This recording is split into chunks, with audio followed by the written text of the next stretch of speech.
할렐루야. 지난 시간에 이어서 요한계시록 이제 1장 8절로부터 계속 이어가도록 하겠습니다. 먼저 8절의 말씀을 함께 보시겠습니다. 주, 곧 지금도 계시고 전에도 계셨고 앞으로 오실 전능하신 분이 말씀하시기를 나는 알파와 오메가요 시작과 끝이라고 하시니라. 아멘. 사랑하시는 성도 여러분, 이제 날씨가 점점 더워지고 있습니다. 금년 여름에는 전보다 좀 더 더워지겠다고 하는 그런 예보도 있습니다. 모두 건강에 유의하시고, 특별히 이 환절기 요즘 비도 계속 내리고 있고 바람도 많이 붑니다.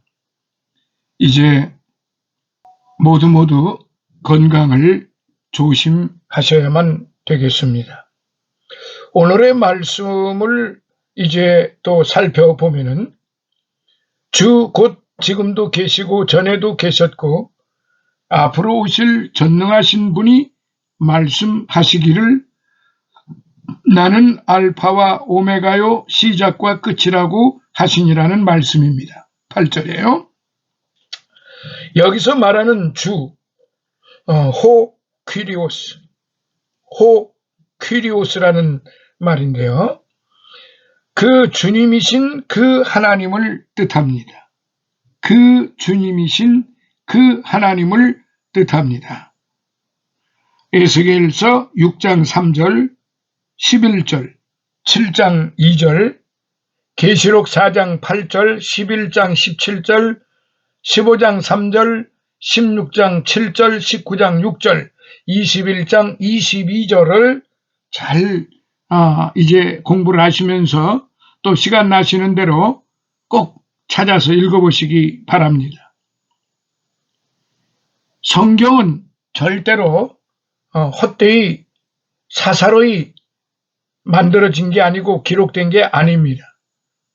하나님의 영에 의하여, 성령에 의하여 기자들이 성령의 인도함을 받으면서 기록이 된 것입니다.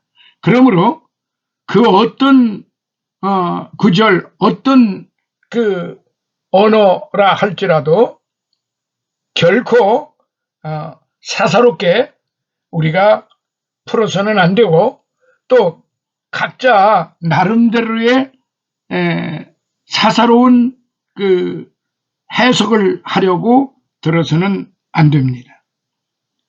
여기 주라고 하는 말이 처음에 시작이 되잖아요.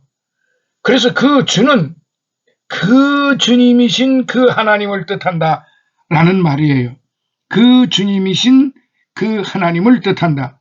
그러니까 이게 왜 하나님이면 하나님이지 그 하나님, 그 주님이라고 해석이 되어야 할까? 이 말씀을 지금 제가 읊어드린 성경 구절을 잘 한번 살펴보시고 그 말씀 그대로 받아들이셔야만 하는 것입니다. 제 말을 받아들이라는 게 아닙니다. 하나님의 영원성을 나타내기 위함입니다. 그래서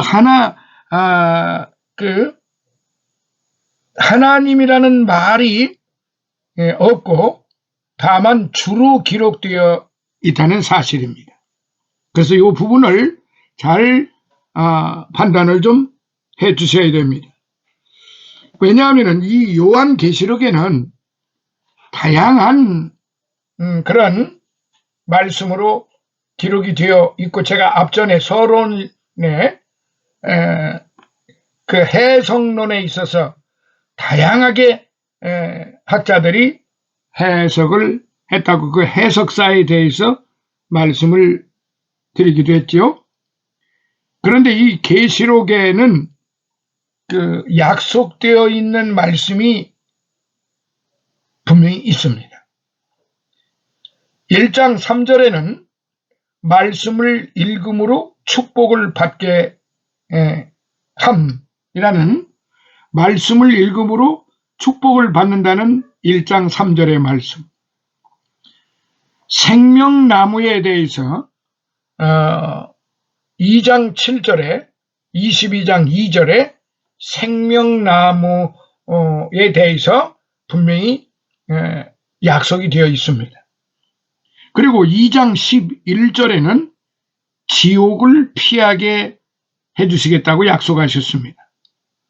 2장 17절과 17절에는 흰돌이 되고 새 이름을 주시겠다고 했습니다. 그리고 2장 26절로부터 27절, 3장 21절, 5장 9절로부터 10절, 22장 4절로부터 5절은 나라들을 다스릴 권세, 나라들을 다스릴 권세를 주시겠다고 했습니다. 또 2장 28절에는 새벽별이 되게 하시겠다고 했습니다. 새벽별. 그리고 3장 5절에는 생명책에 기록된 이름이 되겠다고 했습니다. 생명책에 이름이 기록되게 하시겠다고 했습니다. 출애굽기 32장 32절, 시편 69편 25절로부터 28절을 한번 참고해 보시죠. 그 다음에 3장 12절에는 하나님의 성전에서 자리를 마련해 준다. 하나님의 성전에서 자리를 마련해 주시겠다고 했습니다. 그리고 또한 3장 12절에는 하나님의 성전에서 영원히 거하게 하시겠다고 했습니다. 요한복음 14장 1절로부터 3절에.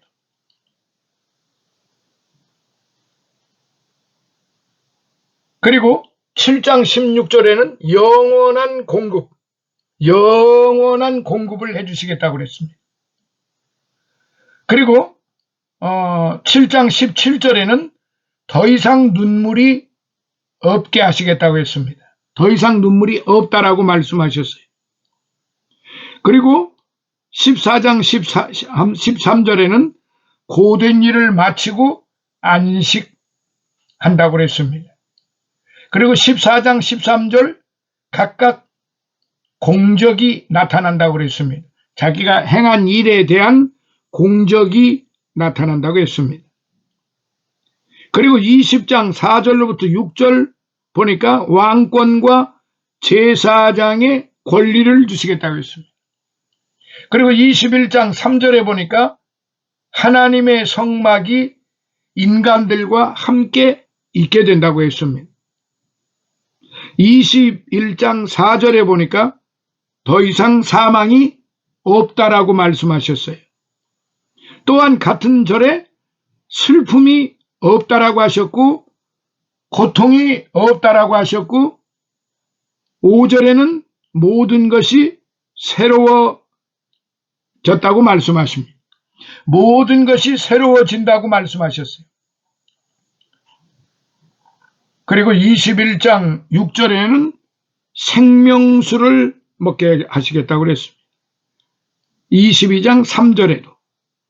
그리고 21장 24절로부터 27절에 보니까 구원받고 영원히 번영될 영원한 나라들 주시겠다고 그랬습니다. 22장 2절에 보니까 영원한 치유를 주시겠다고 했습니다. 또한 3절에 보니까 더 이상 저주가 없다고 하셨습니다. 22장 14절에 보니까 역시 거룩한 도성에 들어갈 권리를 주시겠다고 그랬습니다. 22장 18절로부터 19절에는 거역하는 자들에게, 그러니까 하나님의 말씀을 듣지 않고 불순자들에게는 재앙들을 주시겠다고 그랬어요. 그리고 22장 19절, 3장 5절, 출애굽기 32장 32절을 보면은 생명책에서 거역하는 자들의 이름을 지워버리겠다고 하셨습니다.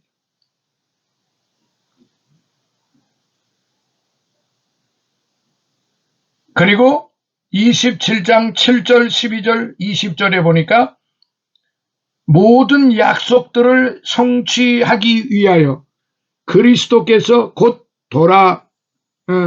오신다는 그런 말씀으로 기록이 되어 있는 것을 우리는 한번 살펴보아야만 합니다.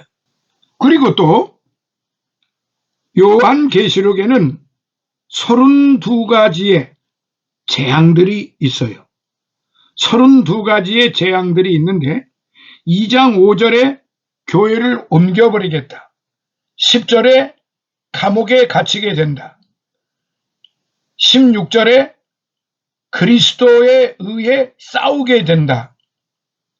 2장 22절에 환난에 던짐을 당한다. 23절에 죽임을 당한다. 3장 5절에 생명책에서 이름이 지워버림을 당한다. 9절에 사단에 의하여 넘어간다. 16절에 입 밖으로 내뱉음을 당한다. 그리고 6장 1절로부터 2절에는 무모한 독재자가 출현한다. 6장에는 3절로부터 4절에 전쟁들이 일어난다. 5절로부터 6절은 기근이 일어난다. 7절로부터 8절은 사망과 지옥에 의하여 생명을 잃게 된다. 9절로부터 11절까지는 그리스도인들의 순교가 그리고 12절로부터 17절은 하나님의 진노가 8장 5절에는 큰 지진이 일어난다. 8장 7절에는 우박과 불과 피가 쏟아진다. 8장 8절로부터 9절에는 바다의 3분의 1이 피로 변한다. 10절 11절은 독이 있는 물을 마시게 된다. 12절에는 혹성들이 어두워진다.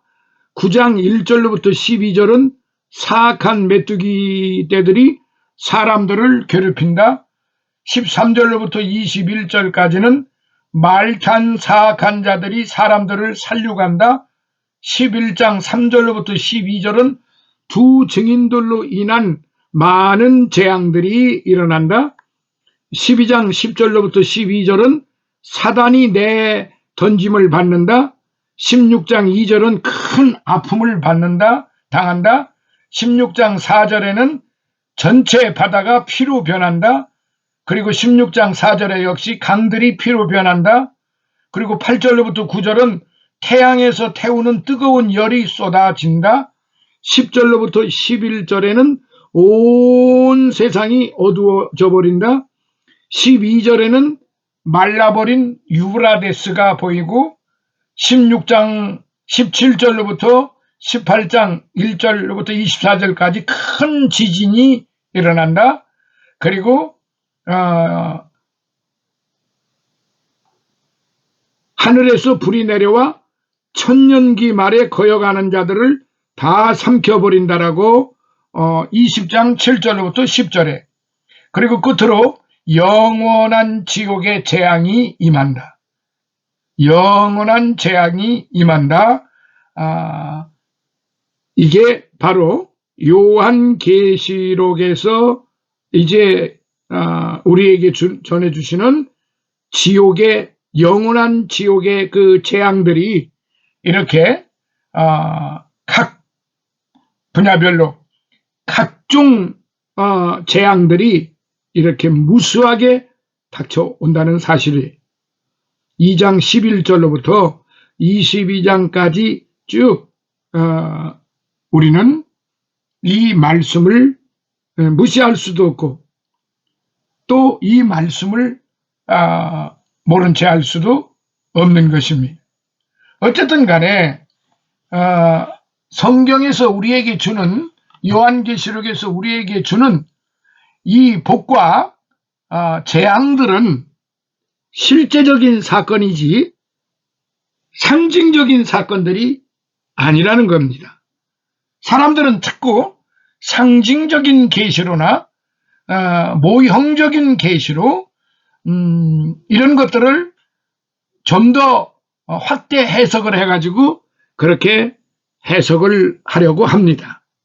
우리는 여기 성경 본문에 나와 있는 말씀을 더 이상 해석하려 하지 말고 그대로 보고 읽고 믿으면 됩니다. 좀 누가 들으면은 무식한 말 같고 허황된 말 같지만은 성경에 있는 말씀은 우리 인간이 아무리 지식이 많다 할지라도 하늘을 찌르는 그런 지식을 가지고 있다 할지라도 성경에 있는 말씀 한 구절보다도 못하다는 사실을 우리는 알아야 합니다. 그렇기 때문에 성경 말씀은 처음부터 끝까지 믿어야지 내가 사사로이 해석을 하려고 하면은 안 되는 것입니다. 자, 다음으로 곧 지금도 계시고 이제도 계시고 전에도 계셨고 앞으로 오실 분 호온카이 호엔카이 호엘코메노스 호온카이 호엔카이 호엘코메노스라는 이제 말씀입니다. 영원 자존자의 히브리어인 여호와의 해설적 번역입니다. 영원 자존자의 의미는 창조를 받지 않고 자존하사 스스로 계신다 그 말이에요. 영원 불변하시고 만사와 만물을 그 기쁘신 뜻대로 주재하시며 또 때가 이르면 그것들을 임의로 심판하사 정리하시는 자라는 뜻을 가진다고 신학자 박윤선 박사는 그렇게 주해를 합니다. 또한 이 말을 그리스도에게 적용하면 그리스도의 세 가지 직이 표현이 됩니다. 이제도 계시고 현재입니다. 대제사장으로 하늘의 중보자이십니다. 전에도 계셨고 과거입니다. 선지자, 속죄로의 죽으심. 그리고 세 번째, 장차 오실 자, 미래 왕으로 만국을 통치하시는 그런 그리스도 예수님이라는 사실을 바로 지금 이제도 계시고 전에도 계셨고 앞으로 오실 분 호온카이 호엔카이 호엘코메노스라는 뜻입니다. 자, 다음으로 전능하신 분 호 판토크라토르 판토크라토르 이 말은 모든을 뜻하는 말인데 재림하실 자가 소유하지 않으면 안 될 속성을 보여주는 말씀이에요. 그러니까 재림하시는 분은 호 판토크라토르시라 이 말이에요. 전능하신 분이시라 이 말이에요. 박윤순 박사가 우주의 최종적 귀정 돌아오실 분, 다시 재림하실 분은 바로 주님 외에는 없다는 말이죠. 그러니까 그런 주님이 무소불능하시지 않을 리가 만무하다라고 박윤선 박사는 그렇게 주해를 달았습니다. 이 전능하신 하나님은 모르시는 것이 전혀 없으십니다. 무소부지. 계시지 않는 것이 없습니다. 무소부지. 하실 수 없는 일이 전혀 없습니다. 무소불능. 그리고 의롭지 않으심이 결코 없는 무소불능. 공의로우신 하나님이십니다.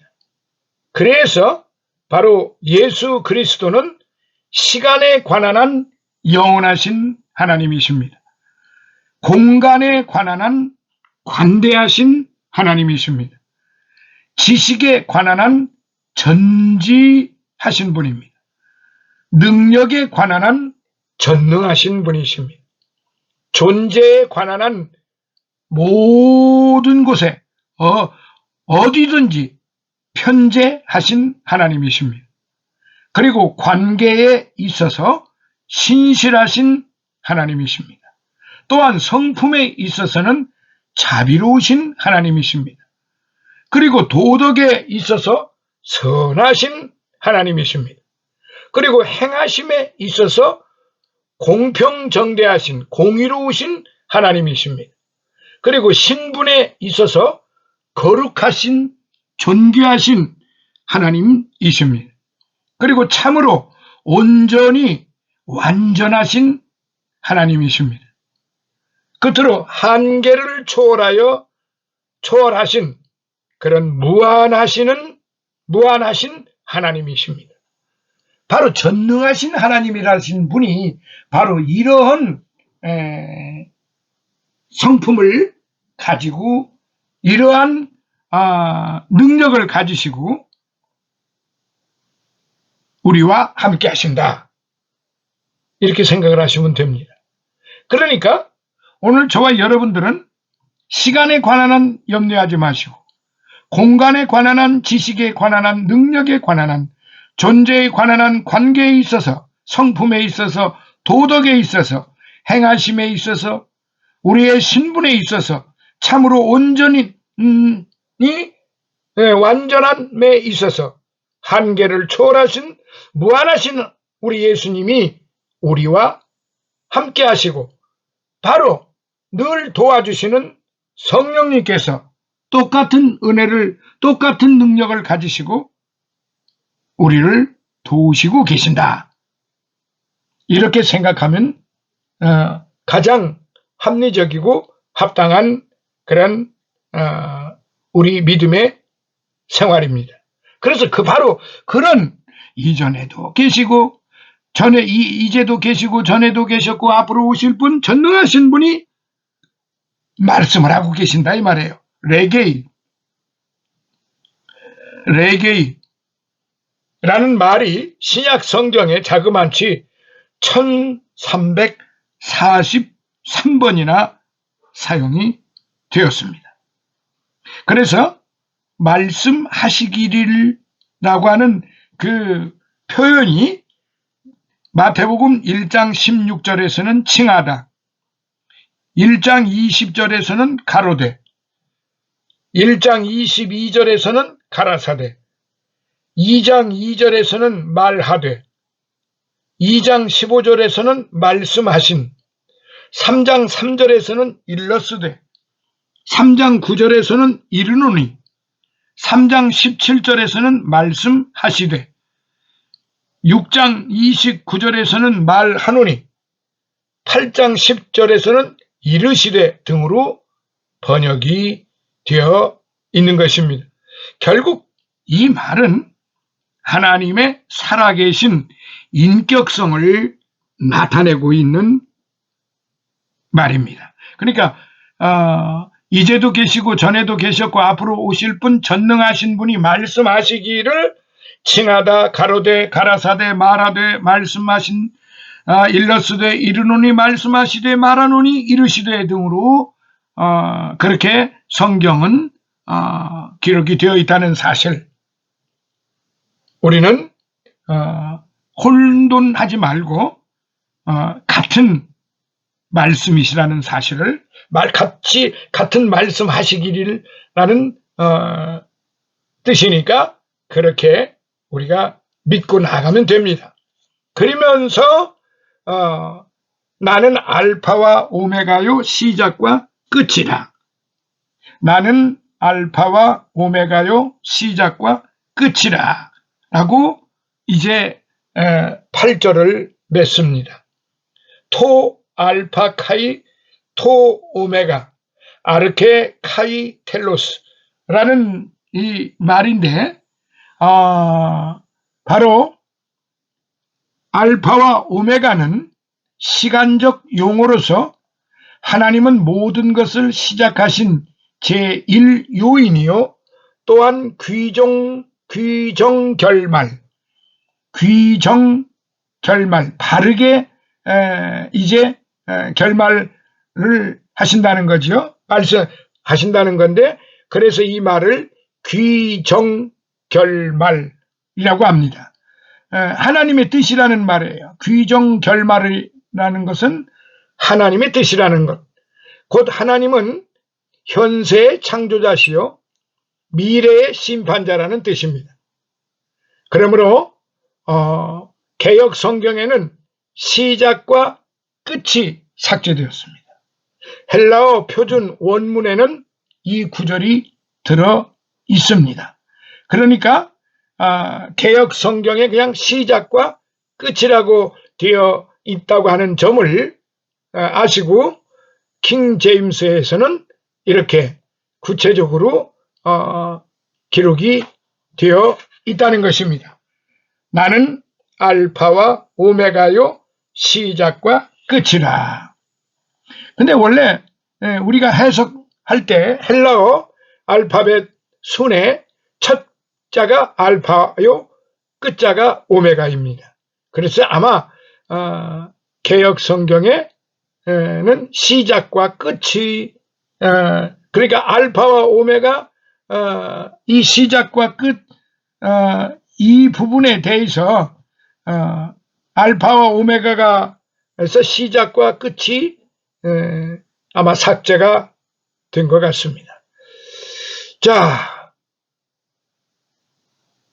이렇게 말씀을 드리다가 보니까 좀 내용이 깁니다마는 요한계시록은 한 절 한 절 잘 살펴보는 것이 큰 의의가 있다고 봅니다. 그냥 두루뭉실하게 넘어가게 되면은 나중에 그 요한계시록에 대한 그 공부한 의미가 그렇게 깊어지지를 않습니다. 한 절 한 절 이렇게 잘 살펴가면은 바로 요한계시록이 얼마나 참으로 깊이 있게 기록이 되어 있는가를 깨닫게 되실 것입니다. 자, 요한계시록 9강 9번째 시간은 여기서 마무리하도록 하겠습니다. 다음 시간에는 10번째 시간 9절로부터 말씀을 드리도록 하겠습니다. 감사합니다. 할렐루야.